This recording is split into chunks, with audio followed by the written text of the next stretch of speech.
just talking and preaching while I was driving. And I'm like, how come I never get any of this on video? I just be going in. But pretty much I was just working out in my mind, because I was thinking about how it turns out that the Neanderthals or cavemen or whatever, they were more intelligent than us because they didn't use speech. So basically what they were doing is they were communicating with each other through nonverbal communication, basically telekinesis. And that's why they were more intelligent than us, because what they pretty much were doing was manifesting their needs. So if they needed food, because they weren't speaking and wasting energy doing that, their mental capacity and their spiritual capacity was stronger. So yeah, then my mind started thinking about how we as people, because we do use speech and words don't mean what people think that they do, because I've always had people say I don't really speak a lot personally. And that's because a lot of the words that I believe we use, especially when we're describing God, are not large enough to contain the capacity of God. I'm like, if you have a God that you can understand, that's not God, because how can you understand something that's so much greater and bigger and infinite than you are? See, I don't even have the capacity or the verbiage to even explain it, because like I've said before, a lot of the things that God shows me it's non-verbal. So that's why a lot of people, they speak in tongues. Believe what you want about tongues, don't care. Anyway, so when you get to the place where you see God in a way where God becomes bigger than what the human capacity can understand, that's why when you start looking at God and you try to tell people,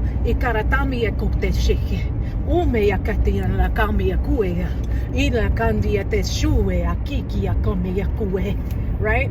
So you get to that place, and again, I'm not one of those people who go, oh,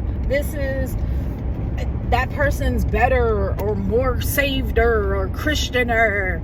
No, belief is belief anyway. So what really, the idea that I was kind of going after here is because the way that we see words, the way that we understand words, the way that a word can mean something different for you than it does for me, it's kind of a just not efficient way to communicate to a person. That's why when I'm in a conversation, especially with somebody I care about, I'll ask them, okay, so right now in this moment, what are you hearing me say to you?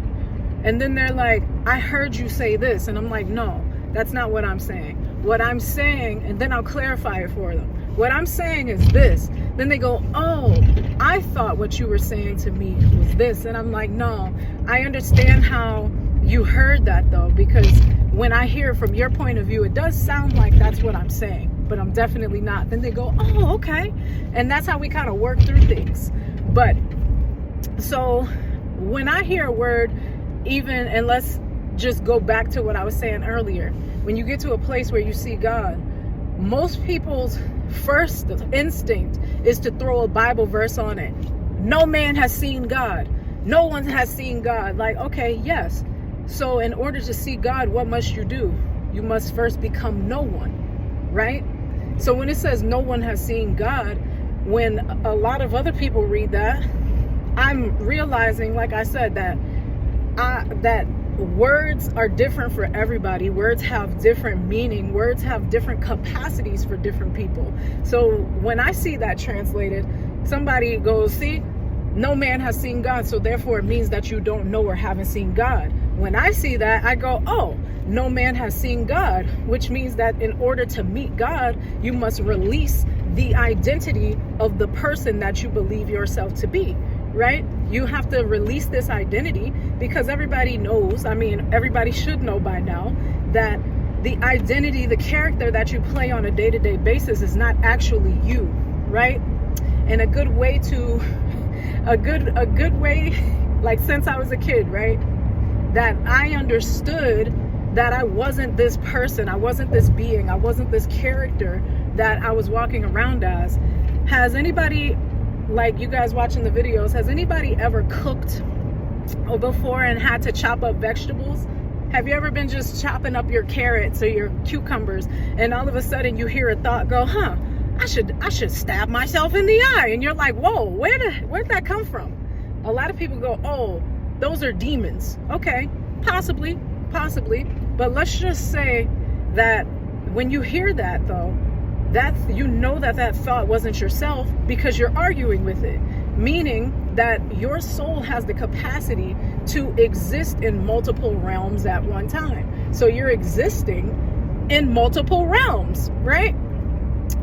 So in order for you to be able to argue and say, oh, why did I say that?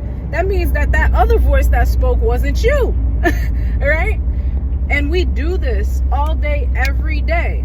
Even the mental track that we have in our mind. So an exercise that I did after my mom passed, I sat in the quiet with no TV. Get yourself an activity, a quiet activity. Mine was diamond painting. I'm obsessed. I have so many diamond paintings. Anyway, get yourself a quiet activity that you can do, okay? Knitting, whatever, something that you can just let your mind just wander.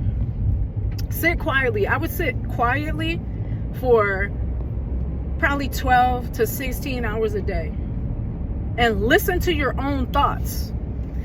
And you'll find that your mind has like 5 different tracks that it plays over and over and over again. So you'll have a money track where it's talking about your money, so your abundance. And that track will be like, oh, I need this, I need that, I need this. So you have your money track. You have your self-worth track. Oh, I'm this, I'm this, I'm that, I'm this, I'm this, I'm that.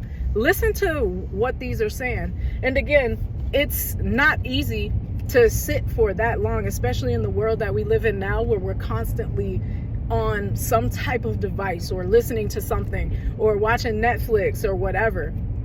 But sit quietly and listen to the different soundtracks of your soul. And after a while, you'll go, so if these different soundtracks are constantly running in my mind, and now I'm sitting quietly to listen to these things running by themselves in my mind without my own knowledge, that means that I'm not the track itself. I'm not the thought. I'm actually the person listening to the thought. I'm the observer of what's being heard, which means if you're the observer of what's being heard, you could change that and go, oh, that's not me. That's not a part of who I am. That's not a part of the I am that I am, right? You got me? Did you catch that? The I am that I am. So again, like I said, when I see certain words like, okay, in order, no man has seen God. Like, yeah, none of us have seen God and as our physical, personal body, as the character that we're playing. But the I am that I am has seen God, comes from God, knows God, can't be separated from God. Nothing can separate me from the love of God. The I am that I am. Does that make sense? So I just find it interesting that, again, the way that we view words, the way that we view ourselves, the way that we talk to each other, if we were to sit down and speak with each other and go, oh, I've seen this, I've experienced this, instead of trying to prove each other wrong, oh, you're this, you're that, you're this, you're that, we would just be so much further. We would be able to do amazing things as people. Because again, the way that even I had to explain it to my mother before she passed away, because of course she was a little scared. So I said to her, I was like, you know what, Mom? If you're in Christ My GPS is talking. If you're in Christ and Christ is in you, and Christ is seated at the right hand of the Father, where does that sit you? You're already seated at the right hand of the Father with Christ, because he said, if I be in you and you be in me and I be in the Father, and Jesus is seated at the right hand of the Father, you never left home. None of us have ever left home. It's just a game. It's just an illusion. For you, it's like a video game. You pick your character, you play as this character, but you never left home. You're still with God. You're still there. And then we go, well, because how you believe don't look like me. The way you believe in Jesus doesn't look like how I believe in Jesus. So you're not really saved. So you can't be. Like, why? Why are we doing that? Why are we doing that? Every last one of us is on our own journey. Every last one of us is working through and learning through different mistakes, learning through different self-limiting beliefs, trying to grow and trying to release those. Let's just love each other. That's the only way that we're gonna get out of this. It's just through love. It's through love. And GPS talking again, sorry. And even the way that we think of the concept of love is just so small. I made a video about where I said that I follow 2 simple rules: love God and love your neighbor as you love yourself. But first, love yourself in order to love your neighbor as yourself. Because why? We're the same, right? When I look at you, I even have friends.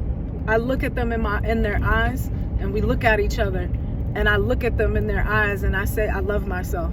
And they'll look at me and say, I love myself back to me. And I'm like, yeah, because, you know what I mean?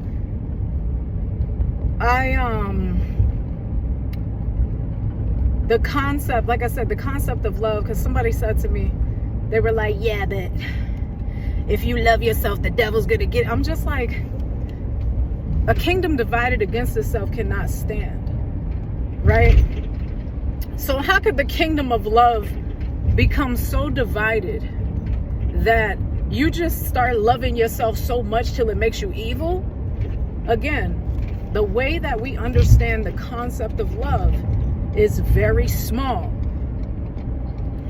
All right, my GPS is talking. I'm turning this off because this video about to get crazy.